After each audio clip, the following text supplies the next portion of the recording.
గత గవర్నమెంట్‌ని కంపేర్ చేసిర్రు. గత గవర్నమెంట్ వల్ల తెలంగాణ వచ్చిన తర్వాత నెర్రెలు వేల భూముల నుంచి పచ్చబడ్డ తెలంగాణను చూసిర్రు గదా! సరే నేను ఆ స్థాయికి పోవట్లేదు. అంటే భూ కబ్జాలు అయి పక్కన పెడితే పేదలకి, బలహీన వర్గాలకి కానీ మంచి పదవులనే యాస్పెక్ట్ పక్కన పెడదాం. ఫస్ట్ రాజకీయం పదవులనేది పక్కన పెడితే నిజంగా 14కి ముందు 14 తర్వాత తెలంగాణ అంటే నిజంగా బాగుందా? నీళ్లు కావచ్చు, కరెంటు కావచ్చు. నిజంగా బతుకులు అట్లనే ఉన్నాయా? మారలేదా? నేను రాజకీయంగా చెప్పట్లే మళ్ళీ. రైట్, మీరు అడిగారు, నేను దానికి సమాధానం చెప్తా. హ్మ్. ఇప్పుడు మన బాబు 12 ఏళ్ల వయసులో ఉన్నాడమ్మా. హ్మ్. 3 ఏళ్ళు గడిస్తే 15 ఏళ్ళు వస్తే వాడి మూతికి మీసాలు వస్తాయా రావా? హ్మ్. వాడి ముఖ కవళికలో కొంత మార్పు వస్తారు. హ్మ్. ఇది ప్రకృతి సిద్ధంగా వచ్చే మార్పు. ఇది మనం తెస్తే వచ్చిన మార్పుని కాదు. హ్మ్. ఎంతో కొంత మార్పు లేకపోతే ఒక ఉద్యమ పార్టీగా మొదటి టర్మ్ లోపల కేసీఆర్కి భయం ఉండేది. రేపు సమాజంలో ఏం సమస్యలు వస్తాయో ఉద్యమ పార్టీ ఒకటే రకంగా చేస్తే నడవదని. తర్వాత కేసీఆర్ చాలా క్షుద్రపు ఆలోచనలు చేస్తున్నారు. కాంగ్రెస్లో ఉన్నటువంటి ఈ చవటలతో పోలిస్తే వీళ్ళందరికంటే ఈజ్ ఎ వైట్ స్టాలియన్. అతను ఉచ్చైశ్రవమే, దాన్ని కాదని ఎవరు అనరు. ఉన్న పరిజ్ఞానం వరకు ఒకటి అడుగుతా. ఇప్పుడు కాంగ్రెస్ పార్టీ కుటుంబం దోచుకుంది కుటుంబం అని అన్నారు.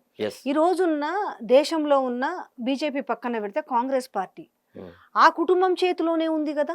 ఒక విషయం అమ్మా, నా పరిజ్ఞానం వరకే అడుగుతాను. ఒక విషయము, మీరు ఒక జర్నలిస్టు, మీకు ఏ పార్టీతో సంబంధం లేదు కదా. లేదు, మీరు బీజేపీ కాదు, బీఆర్ఎస్ కాదు, కాంగ్రెస్, మీరు ఒక ఇండిపెండెంట్ కదా. నేను ఒక న్యాయవాదిని కదా. నేను అంతో కొంత కాంగ్రెస్ పార్టీలో ఒక సభ్యుని కదా. నేను ఇంత కొంత సానుభూతి అయితే కాంగ్రెస్ పార్టీలో ఉండాలి కదా. సపోజ్ నేను ఒక మాట అడుగుతాను, మనం ప్రతిసారి ఈ వీళ్ళ కోణంలో ఎందుకు మాట్లాడాలి? ఇప్పుడు ఈ ఇద్దరి కోణంలోనే ఎందుకు మాట్లాడాలి? మీ ప్రశ్న బీఆర్ఎస్ పాయింట్ ఆఫ్ వ్యూ ఎందుకు ఉండాలా? నేను అట్లా మాట్లాడతాను. మీరు అన్నదానికి ఇప్పుడు రాష్ట్రంలో ఉన్న ఇండివిజువల్ పార్టీస్ అంటే మీరు ఏం చెప్పదలుచుకున్నారు? అంటే దేశం జాతీయ ఈ రోజు నేను చెప్తున్నా, కాంగ్రెస్ పార్టీలో ఉన్న వాళ్ళు కుటుంబ పాలన అనే వాళ్ళకి నేను జనరల్గా అడుగుతున్నా. ఇప్పుడు టీడీపీ చూద్దాం, నేను అట్లా ఉండమని అడగట్లేదు, నాకు క్లారిటీ కోసం. ఇప్పుడు చంద్రబాబు నాయుడు ఉన్నాడు. చంద్రబాబు నాయుడు ముఖ్యమంత్రి, బాలకృష్ణ ఎమ్మెల్యే, బాలకృష్ణ చిన్నల్లుడు ఎంపీ, పెద్దల్లుడు ఆయన కొడుకు నారా లోకేష్ మంత్రి, పురంధేశ్వరి ఇంకో పాటలు. అంటే ఇంతమంది అంటే మరి ఎట్లా చూడొచ్చు అనేది నేను జస్ట్ అడుగుతున్నాను. అవ్వకూడదా ఇంట్లో? ఒకవేళ నేనేమడుగుతున్నా, కుటుంబాల్లో ఉన్న వాళ్ళు ఒకవేళ రాజకీయంగా ఎదగకూడదా అని నేను అంటున్నాను. నేను జనరల్ రాజకీయంగా ఎదగడాన్ని ఎవడు వ్యతిరేకించలేదమ్మా. జవహర్లాల్ నెహ్రూ తర్వాత ఇందిరాగాంధీ వచ్చింది, ఇందిరాగాంధీ తర్వాత రాజీవ్ గాంధీ వచ్చినాడు. అయితే ఒక్కటి ఇందిరాగాంధీ ఇప్పుడు జవహర్లాల్ నెహ్రూ పరిపాలన అదొక కోణంలో జరిగింది. ఒక రకమైనటువంటి దేశ అభివృద్ధి, పంచవర్ష ప్రణాళికలు, రకరకాలుగా అప్పుడప్పుడే స్వతంత్రం వచ్చినటువంటి దేశాన్ని ఒక ఘాట పెట్టి, దీనికి ఒక ఆకారం ఇచ్చి, ఒక రూపురేఖలు ఇచ్చి, ఒక పద్ధతి ప్రకారంగా ఈ ప్రైవేటు సంస్థానాలన్నిటి రద్దు చేసేసి వాటిలో కలుపుకొని దీనికి ఒక షేప్ ఇస్తూ వచ్చినాడు. పంచవర్ష ప్రణాళికలు అనేది ఎంత గొప్ప ఆర్థికమైన నీతి అమ్మ. ఒక కార్యక్రమం పెట్టుకొని 5 సంవత్సరాలు ఇంత పురోగతి సాధించాలి, ఇన్ని నిధులు ఇవ్వాలి, రాష్ట్రాలకు ఈ రకంగా చేయాలి, ముఖ్యమంత్రులతో ఒక పరిభాష, ఒక మాట్లాడడం, ఒక చర్చలు, ఎంత డెమోక్రటిక్గా గవర్నమెంట్ జరిగింది. ఆ తర్వాత లాల్ బహదూర్ శాస్త్రి కొద్ది రోజులు ఉన్నాడు. ఆ తర్వాత ఇందిరాగాంధీ వచ్చింది.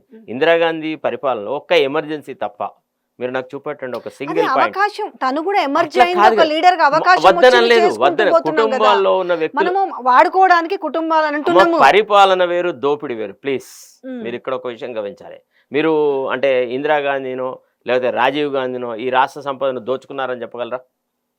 రాష్ట్ర సంపదలో అంటే వాళ్ళకున్న సంపాదన, ఇప్పుడు ఆనంద్ భవన్ ఉంది, దాన్ని ఇవాళ మనం అలహాబాద్లో వాడుతున్నటువంటి ఆ స్వరూపరాణి హాస్పిటల్, తర్వాత ఇతరత్రము ఇవన్నీ వాళ్ళు ఇచ్చినాయి కదా. వాళ్ళ సంపాదనను వాళ్ళు దేశానికి అర్పించినారు. బీఆర్ఎస్ దోచుకుంది అంటున్నారు కదా. ఎస్ కదా. మరి ఈ రోజు ప్రభుత్వం ఎవరిది ఉంది? కాంగ్రెస్ పార్టీ ప్రభుత్వం ఉంది కదా. నిజంగా ప్రభుత్వ భూములు అంటే ప్రజల ఆస్తి. ప్రజల ఆస్తిని నిజంగా దోచుకుని దాచుకుంటే ఎందుకు ఈ ప్రభుత్వం ఏం చేస్తుంది అంటున్నా. మీరు ఒక విషయం చెప్తున్నా, వీళ్ళు వాళ్ళు భాగస్వాములేనమ్మా. ఇది పాలు పంచుకునే వాళ్ళ దొంగల సముదాయం.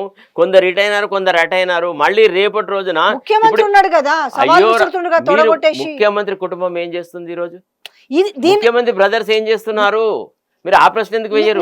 వద్దు అంతవరకు. ఇది ఎందుకు తీస్తలేరు అంటున్నారు. దోచుకొని దాచుకుంటే దాన్ని ఎందుకు వెలికి తీస్తలేడు చెయ్యరమ్మా. ఇప్పుడు ఎవరైతే అందరికీ ఏకైక లక్ష్యం ఏంది? ఈ అమాయక ప్రజలను దోచుకోవడం తప్ప ప్రజాసేవన వీళ్ళు ఇవ్వడమ్మా. సేవ చేసి వచ్చిన వాళ్ళు ఎవరు? నేను అడుగుతాను, 2014 కంటే ముందు జాగృతి సంస్థ కంటే ముందు కవిత ఆస్తులు ఎంత?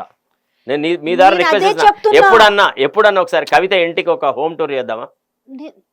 సార్ చేద్దామా? సార్ నేను ఏమన్నాను తెలుసా, అందుకే నేను ఏదైతే నిజమే, నేను కూడా అంటా, నాట్ ఈవెన్ ద కవిత, ఇవాళ ఉన్న కాంగ్రెస్ పార్టీలో రాజకీయ నాయకులు కావచ్చు, బీజేపీలో ఉన్న వాళ్ళు కావచ్చు, ఇక్కడ రింగురు అనుకుంటే తిరుగులో ఏ లీడర్ల ఆస్తి కూడా పాపం ప్రజలు ఇట్లనే ఉన్నారు, నాలాంటి వాళ్ళు ఇట్లనే ఉన్నాము, లీడర్లు ఎదిగారు, నేను కూడా ఒప్పుకుంటా. కానీ ప్రభుత్వం 2 టర్ములు వందల కోట్లమ్మా.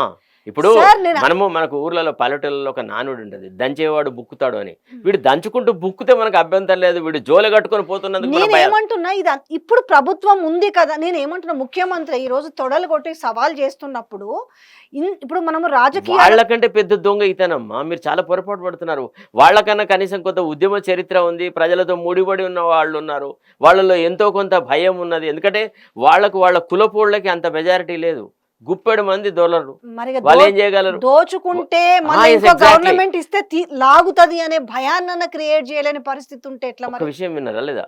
సపోజ్ ఒకవేళ అంటే మన రేవంత్ రెడ్డి పరిభాష మాట్లాడుకుందాం, పద్మనాయకులు, రెడ్లు అని చెప్పినాడు కదా, ఆ భాష చెప్తాడు కదా, ఆ ప్రకారంగా ఆలోచిస్తే వెలుమ వాళ్ళ సామాజిక వర్గం ఎంత అమ్మా? ఒక గుప్పాడు, దోషాడు బాగా, అంటే నా దృష్టిలో అయితే పిరికెడే, సరే కాదు అంటే దోషాడు అనుకుందాం. వీళ్ళకు రెడ్ల సాయం లేకుంటే వాళ్ళు దోచుకోగలుగుతారా?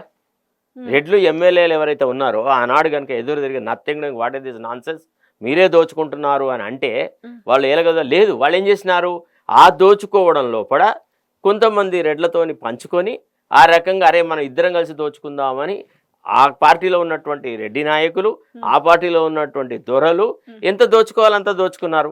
అందులో కొందరు దొంగలు వచ్చి ఇక్కడ చేరినారు, వీళ్లకు పరిపాలన, అరే అమ్మ గన్ని రోజులు వాళ్లే దోచుకున్నారు, మనకు అవకాశమే దొరకలేదు, ఇప్పుడు మనకు అవకాశం దొరికింది మనం దోచుకుందాం. ఇప్పుడు ఆ దోచుకున్న దొంగల మీద కనుక ఏదైనా చర్యలు తీసుకుంటే రేపు వీడు దోచుకున్న వాళ్ళ మీద వాడు చర్యలు తీసుకుంటాడు కదా. ఎందుకు రోజు అరుద్దాం, ఇష్టమైనట్టు విమర్శలు చేద్దాం.